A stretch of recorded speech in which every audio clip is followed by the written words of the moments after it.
સુજલામ સુફલામની ચાલતી કામગીરીને લઈને નર્મદાનું પાણી સરસ્વતી નદીમાં ડાયવર્ટ કરાયું। ઉનાળાની શરૂઆતમાં સરસ્વતી નદીમાં નર્મદાના નીર આવી પહોંચતા નદીના તળ પુનઃજીવિત બન્યા। હાલ પાટણ પંથકની આગળના ભાગે નર્મદા વિભાગ દ્વારા સુજલામ સુફલામ કેનાલની કામગીરી ચાલતી હોવાથી જેના કારણે કમલીવાળા બ્રાન્ચ કેનાલ મારફતે નર્મદાના નીરને પાટણ સરસ્વતી ડેમમાં ડાયવર્ટ કરતા ભર ઉનાળે સરસ્વતી નદીમાં નર્મદાના નીર આવી પહોંચતા સરસ્વતી નદીના તળ પુનઃ રિચાર્જ થયા છે।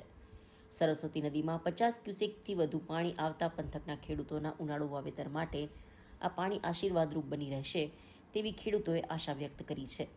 ઉનાળાની શરૂઆતના દિવસોમાં સરસ્વતી નદીમાં 50 ક્યુસેકથી વધુ નર્મદાનું પાણી છોડવામાં આવ્યું હોવાનું અને જ્યાં સુધી નર્મદા વિભાગ દ્વારા પાટણ પંથકની આગળ ચાલતી સુજલામ સુફલામની કામગીરી પૂર્ણ નહીં થાય ત્યાં સુધી સરસ્વતી નર્મદાના નીરનો પ્રવાહ ચાલુ રહે તેવી શક્યતા પાટણ સરસ્વતી જળાશય વિભાગના ડેપ્યુટી શૈલેષભાઈ પટેલે જણાવ્યું હતું।